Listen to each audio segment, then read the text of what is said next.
Hello and welcome to Pathways. I am your host, Amber Stitt. And today we welcome Pete Mohr to the show today. Welcome, Pete. Thanks so much for having me, Amber. I'm so excited to be here with you and your audience. And I think we're in for a good conversation today. I think so. I've been following you and I feel like we have some commonality bonds here with some big ideas. We love processes, maybe not always implementing all things, delegation, but we also share some kindred spirit of personal assessment. So there's so much to cover. So we're going to kind of go quickly through, I think, a lot today. Can you let people know, if you could, condense what you do? Because I just learned a few more things. Long story short, lifelong entrepreneur. I've owned businesses, variety of different service related businesses. I'm currently a retailer and have been for many years. We own some shoe stores here, about an hour or so outside of Toronto. I'm in Canada.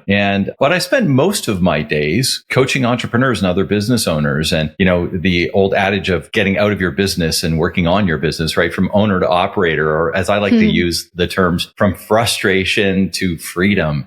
And I know that rings home where a lot of business owners are still making all of the decisions in their business and working through all this stuff and, frustrated. And as a former business broker, because that's one of my things that I did in the past too, help people buy and sell businesses. It was interesting when you're working with people trying to sell businesses, because a lot of times they really actually do like their business. They're wanting to sell their business because they're frustrated with it. And the reality is, if we can get them out of their frustrations into the areas that they really love about their business, and once we work through our processes to do that, often they don't even want to sell their business because they were trying to sell to get out of the frustration. There are so many interesting things there. So 20 plus years of entrepreneurship, how did you pop into just that life? I kind of grew up in an entrepreneurial family. My dad didn't own the business, but he ran a fairly substantial heavy construction business for another person that had multiple businesses. So he was the sort of the point person for that business. And my mom was always entrepreneurial too. She was a stay-at-home mom, but she was making crafts and doing things and selling things and buying and selling things. And she was always sort of entrepreneurial in nature along the way. And,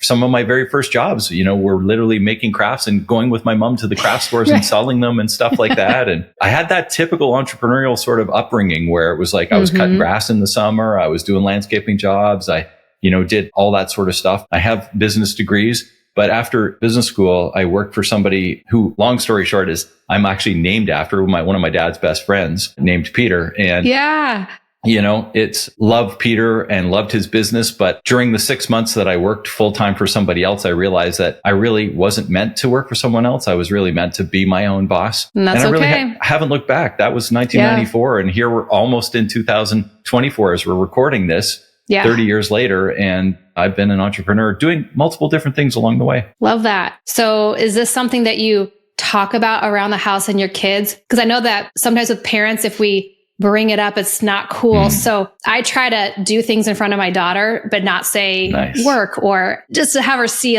want to be like mom. Okay, well, anything you're doing currently with the family? Well, my kids are all in their 20s now. So my youngest just turned 23, 24, and 26, all boys. And they all have entrepreneurial vibes. Two of them are carpenters, and one of them, he works at a brewing business, and they brew and they have a restaurant and all that sort of stuff. But how fun. Yeah, he just told me today, he said, you know what, Dad, he was going to go on a 3-month excursion after Christmas to Vietnam and all sort of over there and explore. And he said to me today, he said, I think I'm going to cancel that one because I want to buy property in Mexico and I'm going to go to Mexico and start my entrepreneurial journey there. So I think they're all entrepreneurial in their own way. We need everyone, as you know, as a certified Kolbe coach, correct? Yeah. That if you are in this flow of where you're naturally talented, because there's technically, you talked about freedom. There's freedom in his choice to say no to the travel. There's some business to tend to first. And I think sometimes when people see successful people doing a lot of things, they're like, whoa, if that's business ownership, that is not for me. But I know that we'll talk about it a little bit later, why when you get your kind of your core elements down, there's other pathways. And that's what really want to talk with you about, the resilience factor and a lot of these lessons learned along the way that can help pave the way to the next opportunity. And many successful people have multiple things happening, which I know you do. So I do, yeah. We focus on really staying within our talents. And do you want to talk a little bit about, is Kolbe, was that one of your favorites? What assessments do you bring into your life and with your clients too? Well, even before I became Kolbe certified, and for those of you that are watching, my Kolbe, it's on this side. My Kolbe's up here. Yes. Okay. Now I see it. And basically it's just one of those things that, in order to become a client of mine, one of the things that I require is that we put you through the Kolbe. And I did that before I even became Kolbe certified, because I've always been a big believer in Kolbe. We use Kolbe in our retail stores as well. Kolbe is finding your instinctual, natural strengths, essentially. And I know from your side on the Gallup Strength Finder, which is my other favorite one. Those are my two favorite assessments. I paid you to say that. No. Yeah, no, but it's true. I mean, I love Strength Finders and I pretty much have done them all. But the thing I like about Kolbe is that it's really, on the Strength Finders, it's more EQ around sort of how you think and what you like. It's sort of how you perceive your liking and all that sort of stuff. With Kolbe, it's how you do. So there's the thinking tests, like all of the IQ type stuff, like how smart are you? There's the emotional ones, emotional intelligence ones, like Strength Finders or DISC or any of those other ones, which the greater majority of them sort of fall in that zone. But to the best of my knowledge, Kolbe is the only one that really is instinctual around how you take action and how you actually I call it technical. Things. I think it's really can help you see how you dive into the project, where with Gallup, it's more of on the positive note. And I know Enneagrams and some others have made fun of Gallup being way too positive.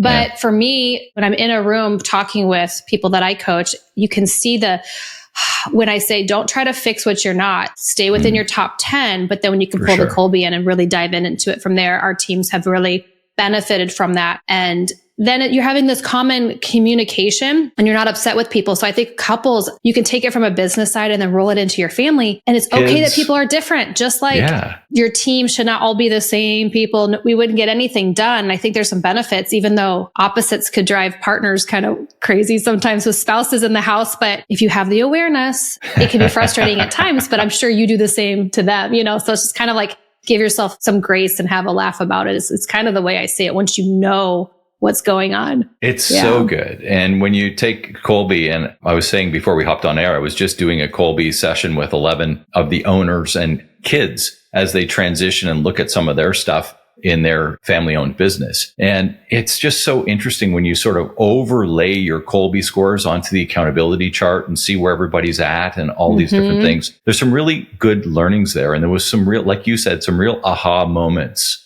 when we sort of looked at how that all lays out. And when you're doing that from a team perspective, and I know one of your big topics is team, and really understanding how your team works and makes decisions is such a crucial piece of being a good leader. And using some of these assessments, Strength Finders and Kolbe and, whatever other ones out there that are in alignment with what you're looking to do, such a crucial piece of other information, because even people that have been working together for a long time will find something that really is like, that's why this is like it is. It just kind of clears it out. You hear the puzzle's size. Been like put together. Yeah, there's an understanding. Talking about teams, I know you work with people sometimes on that transition succession plan side of things. Yeah. Have you ever seen this where the leaders bring this in? Everyone does this process together, but the team should be doing it. But the leaders there's some respect factor when the actual leaders are continuing with their growth along with their team. We are all needing to innovate and have that personal development over time. Is there anything that you would like to say to the potential leadership about these types of assessment and teamwork, like working the team consistently? Do you want to speak to that? Because I know you travel into the States too. It's not just one time to have the talk. It's got to continue. Do you want to speak a little bit to maybe an application, something that would be almost a takeaway? Because I chuckle a lot at the big entrepreneurs that are go, go, go and making the money and the ideas. But sometimes we have to come back down to ground level for the team. So that's kind of where I was heading. I've seen where leadership tends to forget after application, like round one. So I absolutely have had that experience whereby, doing the group exercise with Kolbe and then everything being left sort of, as you mentioned, sort of crickets. Well, it's so interesting. Doesn't everything sort of stem from the leader? I mean, that's the idea here, right? And if the leader isn't behind something like this, you're not going to get take up from anyone else. Yeah. And so it really has to start from leadership. And if it doesn't start from the leadership, I've often found that it's not an exercise worth doing because there won't be adoption. Yes. And, it's one thing to have those aha moments, but not do anything about them. And really in business, we need to be doing things that are going to enable action instead of enable sort of throwing the book in the back of your truck or car and letting it collect dust. Right. So from those sort of perspectives, it's really interesting when we look at some of this stuff. And that's why I like, and I don't know Strength Finders as much, but from a Kolbe perspective, there's lots of different reports that we can use as new people come on board, as teams shift in order to understand communication between team members. We can do hiring tests as people change around on the accountability charts. There's all sorts of different things to keep the ball rolling. And in my opinion, the best way to do that is really work, depending on the size of the team, right? But work with the HR manager that's going to be doing that and keeping things fresh and current, because not always are things changing at the very top in the C-suite of the organizations, but often things are changing in those middle zones. And that's where it might be the most predominantly used. And that's good because eventually those middle zone people are going to be moving up. Well, yeah, you hope so. And that's, again, going back to efficiency, saving time, money, and the culture. Hopefully there's happiness and people want to stay and move within. And you have to relearn and retrain. I like how you talk about accountability. I guess that's what I meant by the leadership is it's not like a dinner out that's just like, hurrah. And then we've had this. There's constant application. I think as leaders, sometimes we do these things and then we might just pioneer. There's a lot of futuristic, ideation, but we all need to continue on our personal development. And so I think ultimately that can help. Again, like I was saying with the succession, if people are not studying who they are and what they like to do, I know you and I've talked about it before, where when they get to this point where they're looking at their practice and they're not innovating even on the technology and kind of keeping things fresh, there's a bit of a mess and a little bit of chaos when they're trying to figure out, do I need to sell? Do I need to stay? Is this something that just makes financial sense to sell and move on because you're going to go do X, Y, and Z? Or is there a way to still attach yourself in a certain way? But if you don't know who you are to the core and what makes you tick, I don't know that you can fully grasp what the next steps would be. And I know this is part of what you do is really getting people prepared to figure that part out. And you've even gone through that yourself too. Do you want to talk a little bit about even having to sell something that was just maybe not right for the location, one of your companies? Yeah, there's a variety of different things. We went through, I had mentioned that we're retailers. We had one of our locations that I thought probably would have been my biggest location after researching and going through all the stuff. And one of the things, if we take it back to Kolbe, of people that have a high quick start, for anybody who understands what Kolbe is, a high quick start are usually the idea generation people and all that sort of stuff. Not always, but generally they like things in sort of jot form and maybe not as detailed as some of the other people in their organization. And quite honestly, in this particular location, I really thought that after I'd done my preliminary information and everything, I'm like, yeah, this is the right place. It would have been helpful if I would have used some of the other people on my team that were higher fact finders to go and do and dig some information out even more, because that was a 6-figure mistake, like a big mistake, and a lot of time wasted, several years, and it cost us our cottage, to be quite frank. When we look at this sort of thing, it's like we ended up having to sell our cottage in order to stave off that side of our business because we had other stores that were really in good shape and continue to be in good shape. It was really that one that was taking us down. So whenever, when we look at our risk side of things, because I know you talk a lot about risk, the way forth was literally we had to stop the bleeding of that one. And with a good team of accountants and lawyers and, professionals, we got that done. It still cost a lot of money. It was still a very bad decision. But at the same time, we were able to sort of stem it there and then move on. And I mentioned to you before we hopped on the air here that I was out looking at a new location this morning. So if we didn't stop that, I probably wouldn't be a retailer anymore. And we would have gone through another 3 years of misery to finish out that lease instead of buying it out at the beginning. So there was a variety of different things that we had to look at in the process of that whole decision. And ultimately, I'm not going to say that if I would have had more information, I still wouldn't have made the decision at the time, because I really did think it was a good location at the time. Right. But, there's other circumstances around however we make whatever decision in our businesses, right? And I know you talk to a lot of medical professionals, but I mean, even opening the professional office in the wrong spot where you're not going to get traffic and all that sort of stuff. It could be the same. We're talking the same sort of thing here. I mean, from what it sounded like in a previous interview, high traffic, all the things, it should have made sense. But with the culture you provide, you're not the Amazon, because there's more customer service that you provide and you want to. Yeah.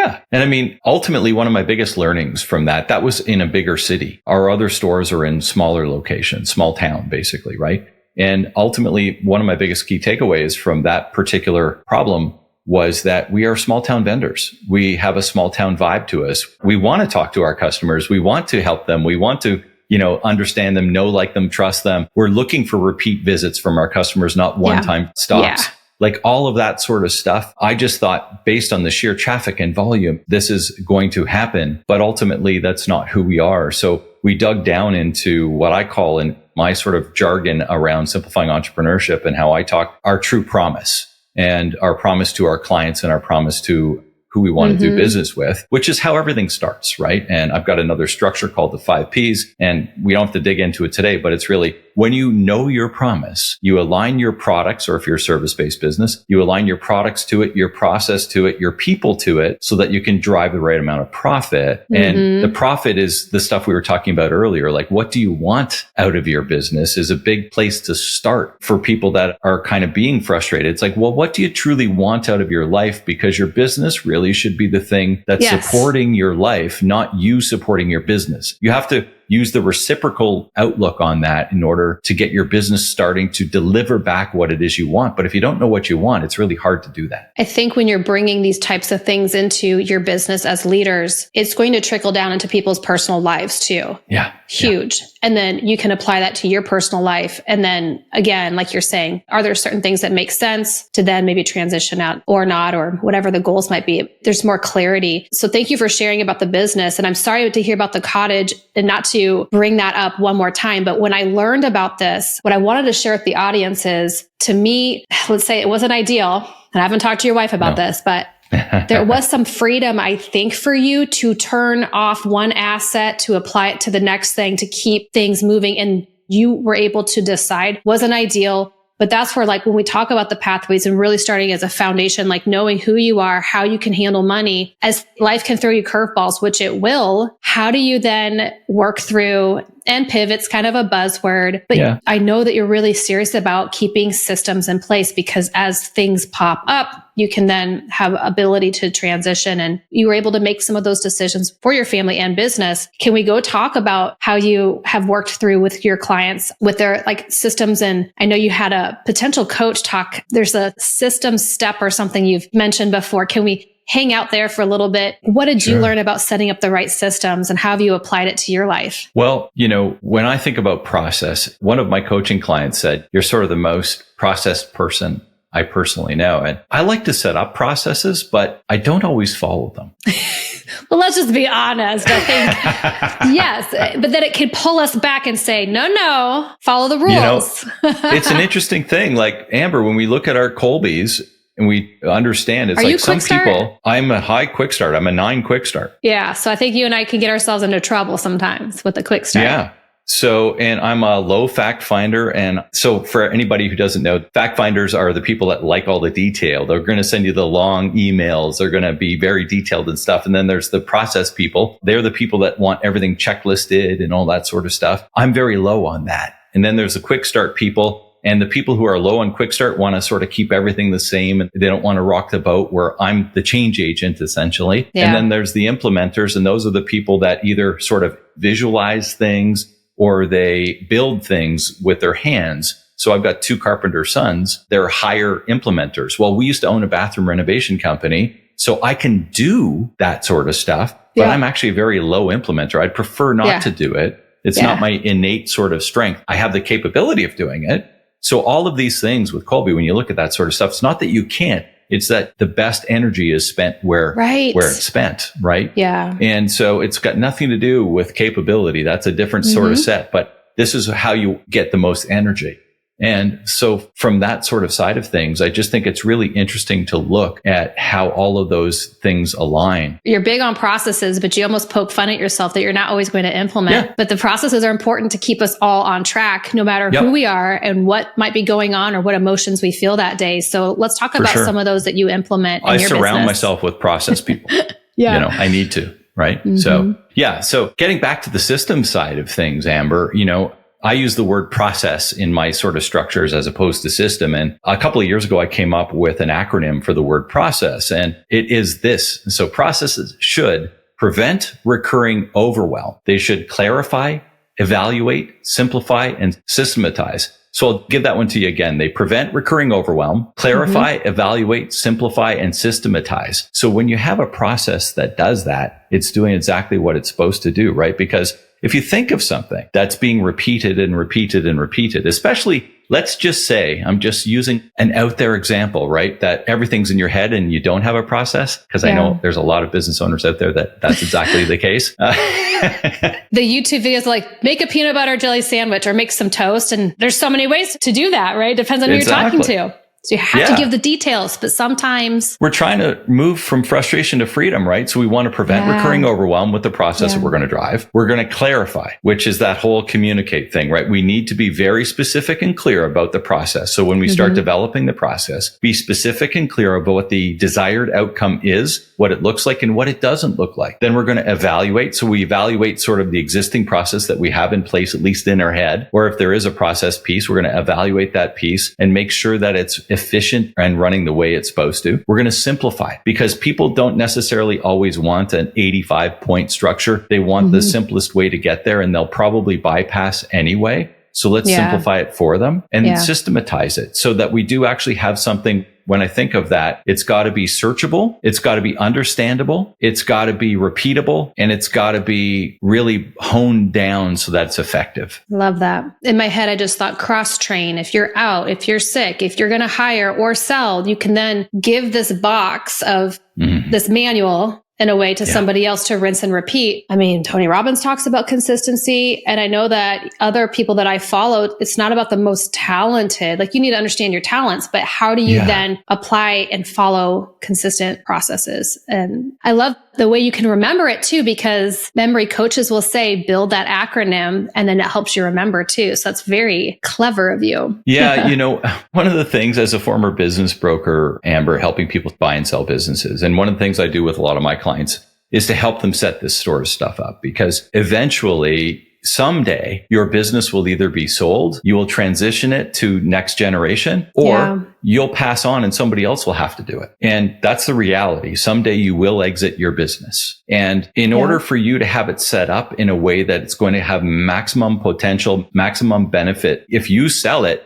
having all this stuff, you're going to get the most dollars for it. You're going to get the most turns, all of that other stuff when we look at our valuations, because it's really running on rails without you. The more the business can run without you, the higher value it is going to have. That's tough. You're like, because you don't think anybody can do it the same way as you. And that might be true, but I've also heard, don't be the smartest one in the room. Surround yourself with others that can kind of outwit you. And then it goes on to innovation and leveling up, really. Yeah, I wouldn't be here today, Amber, if I didn't have our business running in this way with our shoe stores, because I practice what I preach. I mean, I very seldom ever have to work the floor in our shoe stores. I do the stuff that I truly love to do. This morning, I went into one of our shoe stores because Michelle on our marketing team said, can you do a couple of videos? And I'm still sort of the face of Shootopia. So I went in and did a couple of videos for her, but literally after I download them into our Google Drive, then I've done my stuff. Everything else gets done by someone else after that. Yeah. And so understanding where you're best suited and understanding where the best uses of your time are, and understanding where, as the business owner, you deserve to work in the area of the business that you truly love to do. I have an exercise called Love It or Leave It, which really sort of comes up and brings you into your love it zone. And you start parsing off all the leave it areas through proper process management, and through aligning and assigning your accountability chart so that you can have other people who, by the way, probably love doing the stuff that you don't. Yes. And that's an interesting thing. It can happen. Right?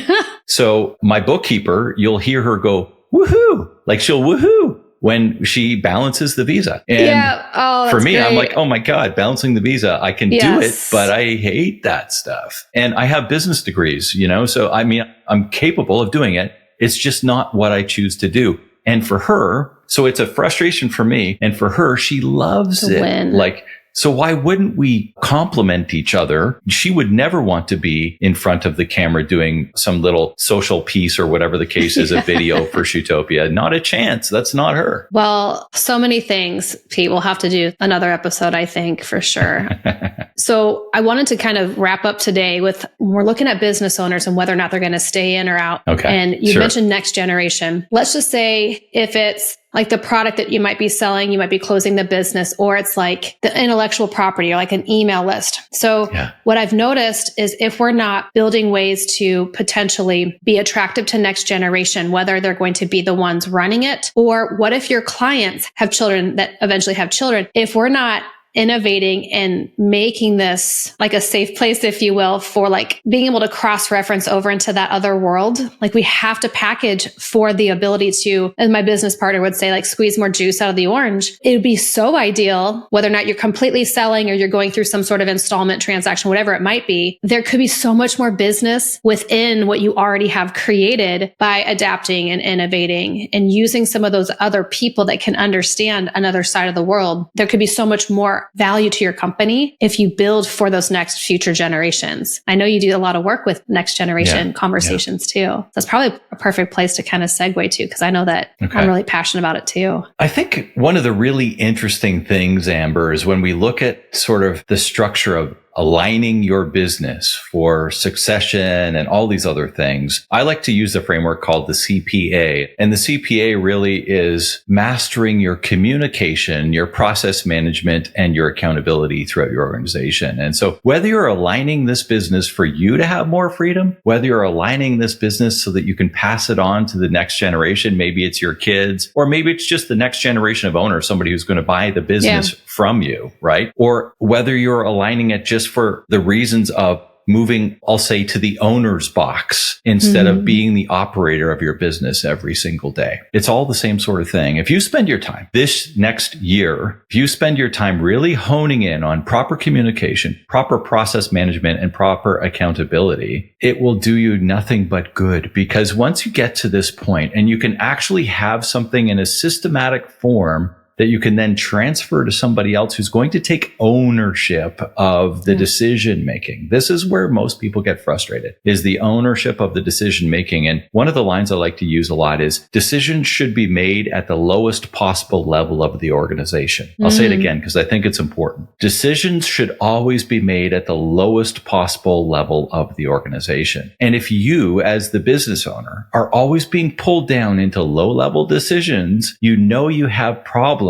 in the alignment of the process because people aren't sure that they know what to do if they keep coming to you and ask, or you haven't transferred the accountability to them so that they can actually make the call themselves. And until that sort of starts to happen, you'll never be free. So whether you're looking to free yourself up in semi-retirement, or maybe you're freeing yourself up because you're looking at another business opportunity, or whether you're trying to free yourself up to actually leave the business and sell it, it's always the same sort of process so that you can actually obtain maximum value. And think, even if we look at it back to talking about next generation, if you're handing the business down or selling the business to your kids, don't you want them to have the best leg up so that they can add all of their juices, all of their interest, all of their innovation from the next generation that's going to take this business and the legacy of this business, which is also important to so many business owners, and where is it going to go from here? But think about the power that the next generation has to inject into this business on top of the processes, and all of your processes. If they're living in your head and you're still making all of the decisions, then they can't be a part of that